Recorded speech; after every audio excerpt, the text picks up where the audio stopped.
Alerte coronavirus. Attention, attention, le coronavirus se transmet très facilement et fait des ravages. Pour l'éviter, le port du masque de protection est obligatoire en tout lieu.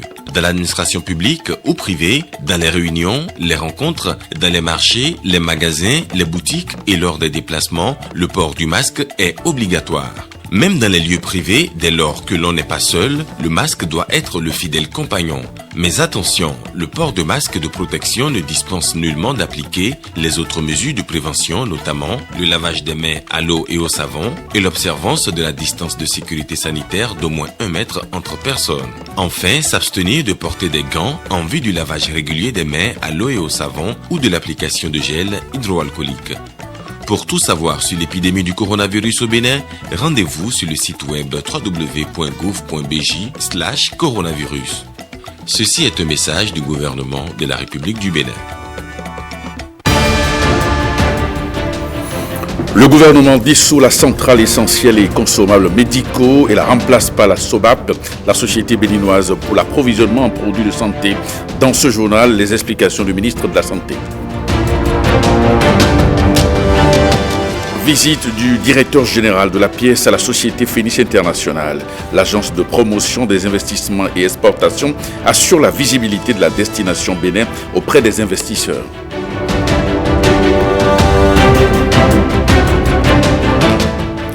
Et puis mise en service du réseau électrique des localités de Gogoro, Odoaka, dans les communes de Savère et Ouessé. L'opération a été pilotée par l'agence béninoise pour l'électrification en milieu rural.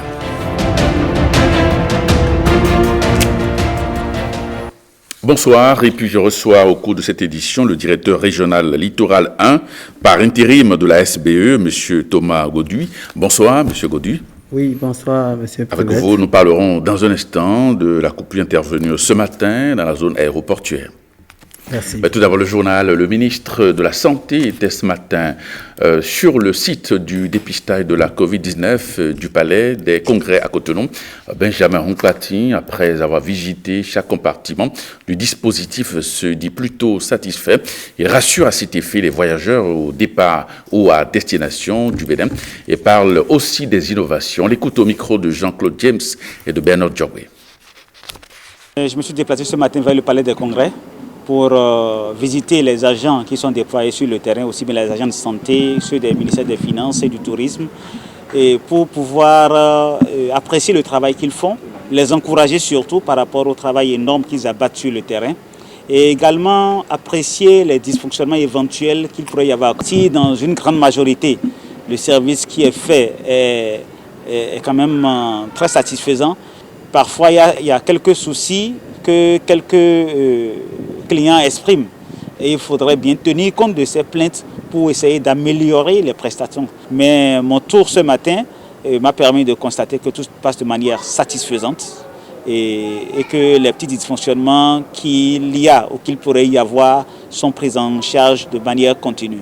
Je voudrais encore profiter de l'occasion pour rassurer l'ensemble des passagers à destination ou au départ de Cotonou que le dispositif qui est mis en place par le gouvernement permet non seulement de s'assurer que lorsqu'ils arrivent sur le territoire, ils sont dans un état de santé parfait par rapport à la situation de la COVID-19 ou bien dans une situation qu'on peut changer par la prise en charge correcte, mais également par rapport au départ de Cotonou, que les vols à bord desquels ils embarquent sont sécurisés. Pour le volet du rendu des résultats, il est vraiment en cours de digitalisation et d'ici une semaine, tous les rendus de résultats seront reçus par SMS ou en consultant la plateforme du centre de surveillance.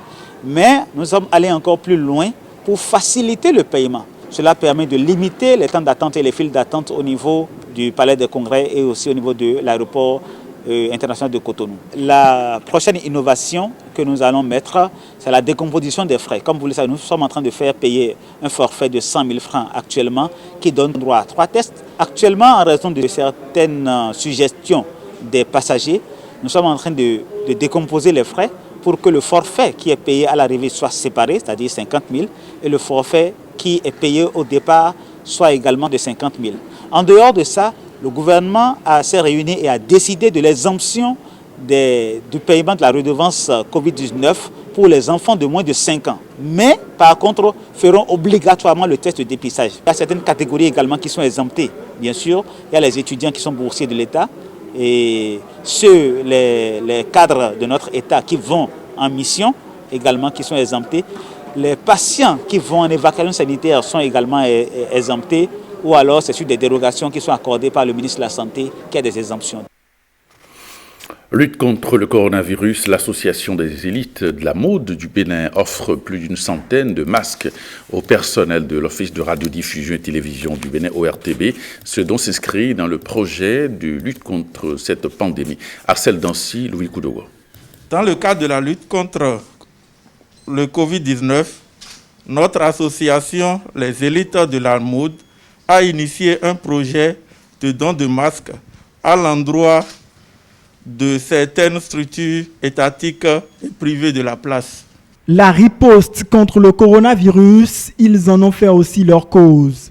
L'association Les Élites de la Mode du Bénin apporte son effort de guerre à l'ORTB. Ici, dans le rôle de la direction de l'Office de radiodiffusion et télévision du Bénin, plusieurs dizaines de cartons de masques. L'association en offre 1000 à l'Office. C'est notre manière de vous accompagner dans la lutte contre cette pandémie. Et nous vous souhaitons bon usage. Au donateur, le représentant du directeur général et le secrétaire général du syndicat témoignent leur gratitude au nom du personnel. Le geste que vous venez de faire à l'endroit des travailleurs de l'ORTB est un geste très apprécié dans la mesure où nous, travailleurs de l'ORTB, nous sommes particulièrement exposés parce que nous sommes présents sur les différents endroits du territoire national pour travailler dans les marchés, dans la place publique. Or, dans ces milieux, il se pourrait qu'il y ait des gens porteurs. Vous avez pensé à nous, donc vous avez fait œuvre utile. L'acte que vous venez de poser ne fait que renforcer notre dispositif, renforcer les actions du gouvernement et nous vous en savons énormément gré. Je voudrais vous dire encore une fois, merci pour le geste noble que vous venez de poser et le secrétaire général du syndicat l'a dit, nous en ferons un très bon usage en espérant que vous en ferez d'autres peut-être si le besoin s'exprime demain. Je voudrais sur ce dire encore une fois merci à l'association Les Élites de la Mode, souhaiter un très bon partenariat entre vous et l'ORTB. Je transmettrai votre message au directeur général qui en décidera et je pense dans le sens que vous souhaitez. À en croire les responsables de l'ORTB, ce dont vient renforcer la politique de lutte mise en œuvre pour limiter la propagation du virus au sein des services. Ils appellent ensuite les uns et les autres au maintien du strict respect des gestes barrières. Emmaüs International, Bénin en croisade contre la Covid-19, cette ONG internationale qui travaille dans l'humanitaire, était cette semaine à Soava et dans d'autres localités de Cotonou. Objectif aider les populations les plus vulnérables à combattre cette pandémie. Gilles Danso. Bonne randonnée sur l'eau. Soava, Emmaüs International Bénin étend sa lutte contre la Covid-19 dans cette localité. Une inauguration de ce point d'eau en témoigne. Ils ont installé des bonnes fontaines un peu partout dans le village de Veki. Mais on n'avait pas eu la chance d'avoir au moins une bonne fontaine dans notre zone ici. Et ça, c'était avec des difficultés que la population prenait de l'eau. Comme moi, je suis un représentant du village, je me suis rapproché de l'équipe, et en particulier l'association AUN de Soava. Et je les ai demandé de m'aider à ce que nous ayons au moins une bonne fontaine dans cette zone. Emmaüs International, comme vous le savez, c'est une organisation internationale qui est présente dans les 4 continents avec 350 groupes et dans plus de 40 pays. Donc Emmaüs International a une filiale au Bénin qu'on appelle Emmaüs Bénin et c'est dans le programme du ministère Santé que nous avons décidé de réagir par rapport au Covid. Nous avons dit nous ne pouvons pas rester indifférents à cette situation. C'est pourquoi nous sommes intervenus pour aller au secours de la population et surtout accompagner le travail fait par le gouvernement. Après Soava, des centres de santé privés conventionnés du littoral atlantique et de l'OME reçoivent le matériel nécessaire pour lutter contre ce mal. Nous avons d'abord des dons à faire aux structures Emmaüs, notamment Emmaüs Pao, Emmaüs Tokwe, Emmaüs Afa. Et ce que vous allez voir dans la salle à travers les vivres que nous donnons à ces populations pauvres qui ont été affectées par la Covid-19, remettre quelques matériels de santé, quelques kits de santé à nos structures qui nous accompagnent, les centres de santé, pour l'amélioration des conditions de vie des gens. À l'hôpital psychiatrique de Diako à Cotonou, le même geste est répété. À nous laver les mains encore, à nous désinfecter les mains régulièrement. Je lis également un thermomètre laser. C'est pas la blague, hein, thermomètre laser. Hein, c'est de très bonne qualité. Je lis également 10 litres de savon liquide, 15 litres d'alcool, 20 kg de chlore, 2 bidons de 25 litres d'huile, 4 sacs de riz, 3 sacs de maïs, 1 sac de 100 kg de maïs, 4 balles de friperie, 200 masques. Emmaüs Bénin International au service des populations les plus démunies. La centrale d'achat des médicaments essentiels et consommables médicaux Camé est dissoute. On parlera désormais en lieu et place de la société béninoise pour l'approvisionnement en produits de santé Sobap SA. Ces statuts ont été approuvés par le des décisions administratives en Conseil des ministres en date du 24 juin 2020. Écoutez ici le ministre de la Santé. Il est au micro de Océlia Déléqué et Alexis Sekenom. Il a été relevé de graves dysfonctionnements dans la gouvernance de la centrale.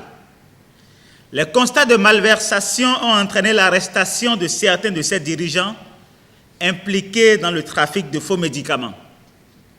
En conséquence, l'agrément accordé par l'État à la centrale pour l'achat et la distribution de produits pharmaceutiques lui a été retiré le 20 juin 2018. Face à cette situation et compte tenu de l'importance des activités de la CAME pour le bon fonctionnement du secteur pharmaceutique au Bénin, l'Assemblée générale extraordinaire a mis en place des organes transitoires d'administration avec la nomination d'un administrateur provisoire. Le comité de gestion a été maintenu, mais cette décision n'était exécutoire qu'après avoir reçu l'approbation du ministre de la Santé. Après analyse de l'ensemble de ces éléments, il est apparu que la CAME en tant qu'ONG devait cesser les activités exercées. Mais l'État ne peut s'abstenir de trouver une solution de substitution. Il a été donc décidé la création d'une société anonyme avec l'État béninois comme actionnaire unique qui exercera les activités pour lesquelles l'agrément était donné à la CAME.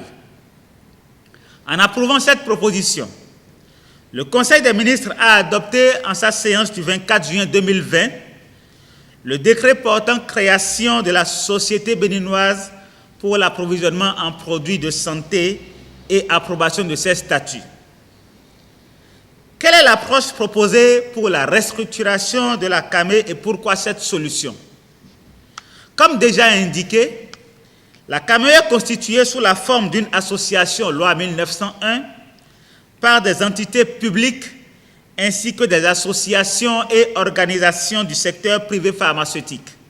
Conformément à l'article 38 des statuts de la CAME, qui dispose que la CAME peut faire l'objet de dissolution en accord avec ses partenaires. La dissolution est prononcée par l'Assemblée générale. Ayant noté les réformes engagées par l'État dans le secteur pharmaceutique et considérant la nécessité de la poursuite des activités relevant des objectifs de la CAME, l'Assemblée générale a décidé à l'unanimité 1. De la dissolution de la CAME, 2. Du transfert de son patrimoine à l'État sur la base des dispositions des statuts en pareilles circonstances, et 3. Du transfert de l'ensemble de son personnel à l'État. La société est dénommée Société béninoise pour l'approvisionnement en produits de santé, SOBAPS. Il s'agit d'une société anonyme avec l'État béninois comme actionnaire unique. La société a pour objet l'approvisionnement, le stockage et la distribution en gros de produits de santé, en veillant à assurer une cession des dits produits à un prix accessible aux populations. Elle est entre autres chargée de s'approvisionner en médicaments génériques, dispositifs médicaux, réactifs de laboratoire, produits chimiques et pharmaceutiques et de tous autres produits de santé essentiels nécessaires à la médecine humaine et animale. Et on parle maintenant de l'électrification rurale qui touche enfin les villages de Gogoro, dans la commune de Savè, de Agoro et Odo Akaba, dans la commune de Wessé. Ces localités reçoivent donc de l'énergie électrique. Le réseau électrique des dites localités a été mis en service par les autorités du ministère de l'Énergie. Plusieurs lampadaires illuminent désormais ces différents villages pour le bonheur des populations. Bruno Swahili, Évariste Zoman.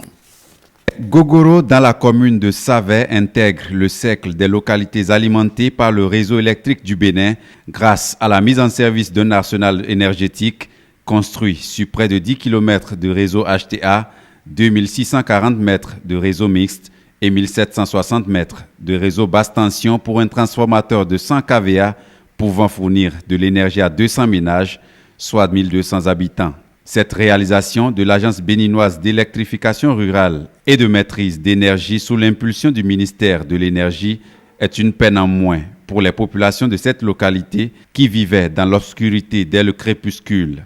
De Gogoro, la délégation ministérielle se rend ensuite à Goro et Odo Akaba, deux localités de la commune de Wessé pour le même exercice. À Goro, l'Agence béninoise d'électrification rurale et de maîtrise d'énergie a dû débarrasser le réseau sommaire inopérant qui existait pour la construction d'un réseau électrique fonctionnel. On a construit un réseau sommaire inopérant qui ne pouvait pas donner de l'électricité. Mais ce qu'on leur doit n'a pas été fait. La conséquence, elles sont restées dans le noir encore pendant 3 ans, de 2016 ou de 2015 à 2019, avant que, grâce au chef de l'État, grâce au dynamisme et au concret du chef de l'État, il soit décidé que ce village puisse avoir réellement de l'électricité. Des efforts fournis pour autonomiser la localité en énergie, quoique les autorités locales en veulent davantage. Nous avons déjà la lumière tous les soirs ici à Gros-Combon, mais ce qui reste, c'est le courant domestique. Nous n'avons pas les branchements à la maison dans nos chambres. Nous avons commencé, comme l'a dit tout à l'heure M. Aruna, à cotiser et il y a déjà 59 qui ont déposé les sous pour l'abonnement. C'est donc pour vous dire que nous sommes très pressés d'avoir les compteurs dans nos maisons. Des doléances face auxquelles le ministère de l'Énergie à travers la BERM est déjà dans l'anticipation en ce qui concerne l'électrification des ménages avec la campagne de branchement promotionnel des compteurs. Quand Talon ne peut pas faire, il ne dit pas. Effectivement, à partir du mois de septembre, les compteurs vont commencer par être posés ici dans ce village. Vous avez vu, le directeur régional de la SBE est là. À partir de là, vous pourrez maintenant commencer par acheter crédit et allumer de l'électricité dans vos maisons pour le bien de vos enfants et de vous-même. Odo Akaba, un village voisin à Goro, toujours dans la commune de Wessé, connaît la même fortune. Le ministère de l'Énergie, à travers ses structures compétentes, a doté le village d'un ensemble de plus de 2 km de réseau basse tension avec un transformateur de 100 kVA également et le tout obtenu à plus de 50 millions de francs CFA pour qu'enfin la lumière soit à Odo Akaba. On reste sur la même dynamique pour signaler cette coupure survenue aujourd'hui dans la zone aéroportuaire. Alors les abonnés de la SBE de cette zone ont été privés d'énergie électrique depuis 11 heures. Et à ce propos, nous avons dans ce studio le directeur régional littoral, un pas intérim, M. Thomas Godu. Il est là pour nous donner les explications sur ces situations. Alors M. Thomas Godu, bonsoir. Bonsoir. Alors que s'est-il passé concrètement également ce matin dans cette zone aéroportuaire. Oui, en fin de matinée de ce jour, on a été informé par un client qu'il n'a pas le courant, client dans la zone de Erevan. Aussitôt informé, nos équipes se sont dépêchées sur le terrain et avaient constaté qu'à la hauteur du jardin de parking de l'aéroport, une entreprise a pioché nos câbles. Et le paradoxe, c'est qu'en même temps, le tuyau de SONEB était cassé, donc l'eau a rempli l'endroit. Et ça a été un peu difficile d'évacuer l'eau et avoir accès aux câbles. Et on a réalisé des boîtes de jonction, au moins 6 boîtes avec des apports de câbles. Les travaux ont duré jusqu'à dans la soirée vers 18h, avant que les travaux ne soient terminés. Donc à l'heure où nous parlons, tout le monde est alimenté et la situation est rétablie. Nous prenons le pari avec ces entreprises pour les suivre, pour que dorénavant, s'il y a des pannes comme ça, qu'on soit aussi informé à temps pour remédier à temps. Oui, mais ça devient répétitif dans cette zone-là. Chaque fois qu'il y a des travaux en cours, on sent que vos réseaux sont complètement en difficulté. Oui, c'est parce qu'il n'y a pas souvent... si on est informé, on les assiste. Mais aujourd'hui, ils n'ont pas été assistés parce qu'ils ne savaient pas qu'ils allaient travailler. Donc, c'est quand on a été informé que rapidement on s'est rendu sur les lieux. C'est vrai que les réseaux sont sous terre. Et par mégarde, comme c'est des pelles mécaniques, ils font des efforts, mais il arrive que les câbles soient piochés. Donc, généralement, ils ne finissent pas le chantier sans avoir pioché de câbles. Puisque c'est sous terre, on ne les voit pas, on leur donne l'itinéraire, mais parfois, par mégarde, la machine pioche des câbles. Je crois qu'ils sont pratiquement vers la fin. D'ici à là, les choses seront en ordre. On a déployé certains réseaux déjà qui permettent de ne plus... On a abandonné certains réseaux sous terre, puisque de nouveaux réseaux ont été mis en service, mais cette zone n'a pas encore de nouveaux réseaux. Alors, quel message avez-vous pour votre clientèle, les abonnés donc, de cette zone aéroportuaire? D'abord, je présente toutes les excuses de la SBE à nos chers clients de la zone et je les rassure que nous sommes désormais avec eux en permanence pour que, d'abord, premièrement, que les lignes soient bien suivies pour ne pas endommager nos équipements et si d'aventure il y a des dommages, que rapidement ça soit pris en charge.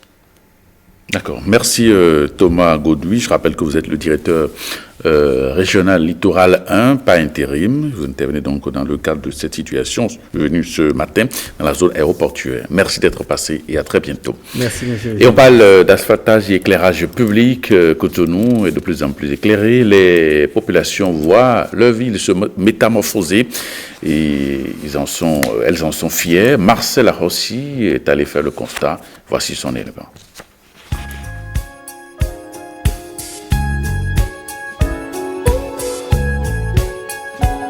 Sous un ciel sans étoiles, voici Cotonou qui brille. C'est presque incroyable de voir cette ville d'en haut, avec ses lumières qui brillent, telles des étoiles, mêlées à quelques couleurs éclatantes. Pour les riverains, c'est simplement formidable.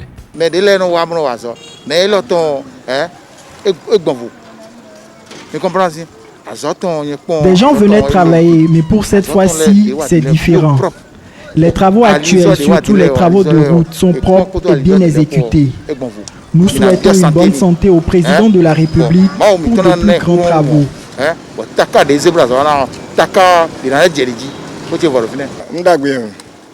Tout à l'heure, donc, client de son vraiment. C'est du bon. Tout à l'heure, je le disais à mon client. Tout à l'heure, c'est très agréable de conduire sur du bitume. Je suis trop content d'avoir la lumière dans mon quartier. Parce qu'avant, il y avait des sables partout. On ne pouvait pas même marcher correctement. Maintenant, aujourd'hui, je suis trop content d'avoir trouvé la lumière, les lampadaires partout. Se promener la nuit à Cotonou est actuellement l'une des choses les plus passionnantes à faire. J'ai toujours prié pour que mon pays soit comme ça, parce que j'ai fait Dakar. Ça ressemble au point E de Dakar. C'est une autre ville. Ceux qui ont quitté il y a de cela 1 an, 2 ans, s'ils reviennent, vont se perdre. La bonne preuve, nous-mêmes, nous qui sommes nés à Cotonou, on se perd. Donc vraiment, je souhaite longue vie à notre président, parce que c'est sous lui.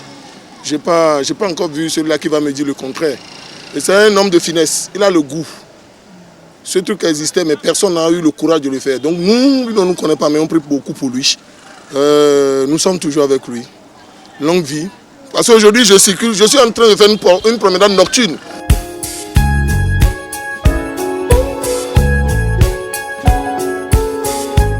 La perspective change complètement. Moins que demain peut-être, en tout cas plus qu'hier, Cotonou brille.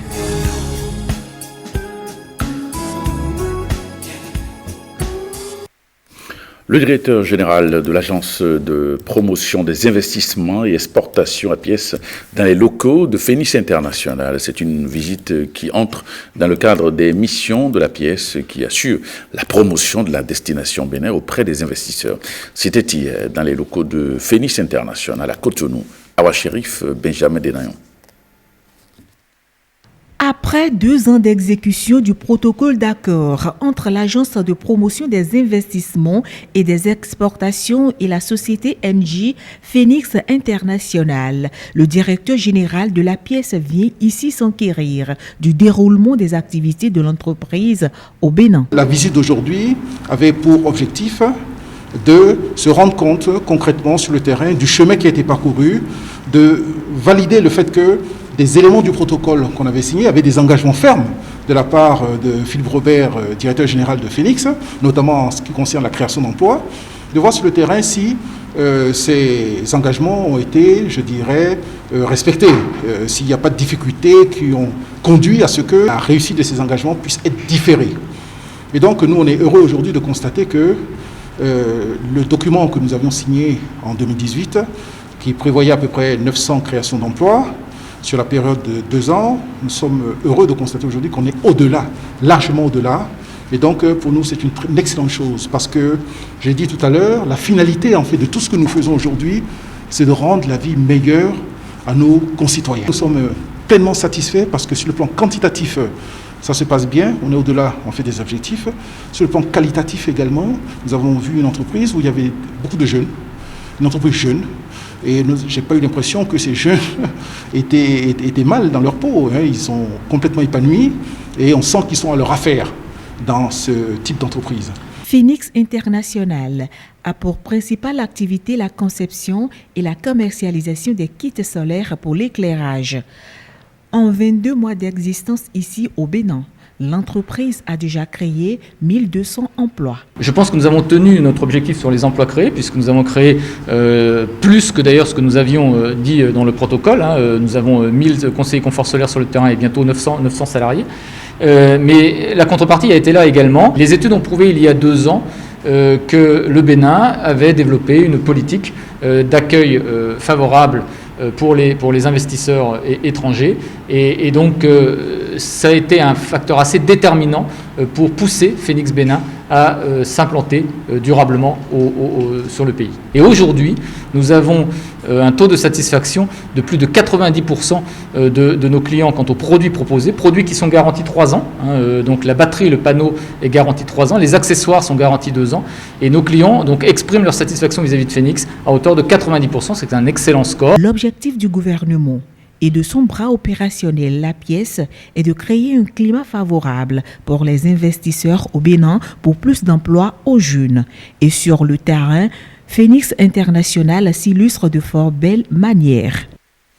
Le parti Union progressiste s'auto-évalue depuis quelques jours sur ses performances lors des élections communales. La cité fait à Alada a réuni ses militants à la Maison des Jeunes pour faire le bilan et évoquer les perspectives. Blaise Adankbo, Bernard Diobé. Rencontre de vérité entre responsables et militants de l'Union progressiste de la commune d'Alada. En différents ateliers, ils se disent les 4 vérités sur leur performance du scrutin communal du 17 mai dernier. Nous avons au niveau de l'Union progressiste 10 conseillers communaux sur les 25 que compte le conseil communal d'Alada. Ce n'est pas une performance, ce n'est pas négligeable non plus. Les résultats que nous avons obtenus pendant les élections communales n'ont pas été des résultats satisfaisants. L'objectif poursuivi par notre parti en initiant ces rencontres, c'est de mettre ensemble les acteurs, les différents acteurs majeurs des élections communales passées, faire le bilan, voir ce qui a bien marché et ce qui a moins bien marché. Les différentes discussions ont permis de déterminer les imperfections qui ont été en défaveur du parti. Guerre de leadership, excès de confiance sont entre autres les faiblesses relevées. C'est vrai, ils ont fourni beaucoup d'efforts, mais la population observe au niveau du sommet de la pyramide, au niveau de la commune, ils observent qu'il y a beaucoup de choses qui ne vont pas. Dans leur dissension, ils ont laissé la place au BR. Le BR s'est imposé et la mairie qui était contrôlée par l'UP est désormais contrôlée par le BR. C'est quelque chose qui fait très mal. Au vu des échéances prochaines, il luge de redonner à l'Union progressiste ses lettres de noblesse dans la cité de Adjaouto. En un mot, il faut trouver des solutions à ces problèmes qui ont joué un mauvais tour au parti du Baobab. Nous voulons rêver qu'en 2021, le taux de participation pour le candidat que nous allons choisir sera une forte taux de participation. Les problèmes de dissension seront résolus et ensemble nous irons en 2023 pour élire, n'est-ce pas, dans la 5e circonscription, les 5 députés UP de la 5e circonscription.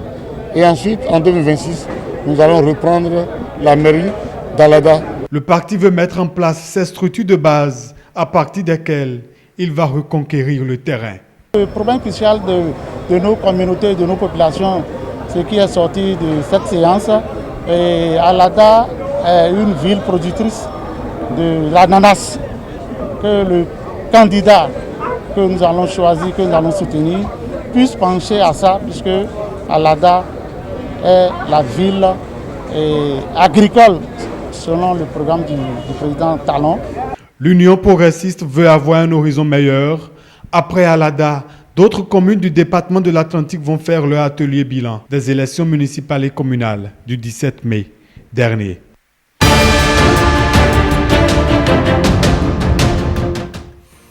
Au Mali, la junte militaire au pouvoir confirme que la première concertation sur le transfert des pouvoirs avec les partis et la société civile débutera ce week-end, alors que l'Organisation mondiale de la santé affirme qu'elle ne cautionnera pas un vaccin contre le coronavirus s'il n'est pas sûr et efficace. L'essentiel des informations internationales avec Jérôme Hongor. Au Mali, Ismaël Ouagé, porte-parole des militaires qui ont renversé le président Ibrahim Boubacar Keïta le 18 août, confirme que la première concertation sur le transfert des pouvoirs avec les partis et la société civile débutera ce week-end. La concertation nationale sur la transition débutera le samedi 5 septembre 2020 à Bamako, au Centre international de conférence de Bamako, CICB, et dans les capitales régionales, par la tenue d'un atelier de validation des termes de référence sous la direction des gouverneurs. Le porte-parole annonce la tenue d'une deuxième phase de discussion du 10 au 12 septembre.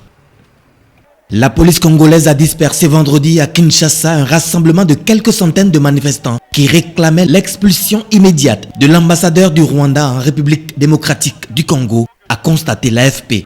La police a utilisé des gaz lacrymogènes et des tirs de sommation pour disperser les activistes qui accusent le diplomate rwandais Vincent Karega de révisionnisme après un tweet controversé sur l'histoire douloureuse des relations entre les deux pays. Le rassemblement avait été interdit par les autorités, selon l'un des organisateurs. Au Soudan, sur l'île de Tuti, reliée à Khartoum par un unique pont, les habitants remplissent des sacs de sable et de cailloux, frêle le barrage face à l'impétueux Nil dont le niveau n'a jamais été aussi haut. Ce fleuve nourricier peut devenir source de malheur au Soudan lorsque les pluies torrentielles qui s'abattent durant l'été l'ont tant gonflé qu'il sort de son lit, inondant les terres et ravageant les habitations. Selon le dernier bilan de la défense civile, sur l'ensemble du pays, les crues ont causé la mort de 94 personnes, en ont blessé 46 et plus de 60 000 maisons détruites ou endommagées.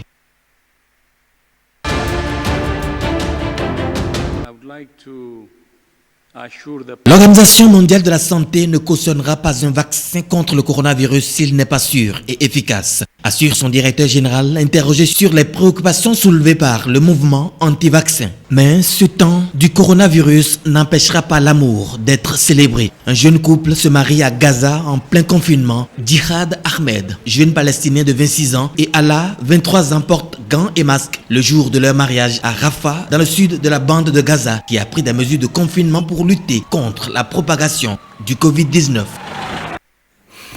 Eh bien, ce jour-là se referme. Merci de votre fidélité. À 23h30, vous aurez dans ce studio Rachida Biomamman pour le JT Soir. Merci et à très bientôt.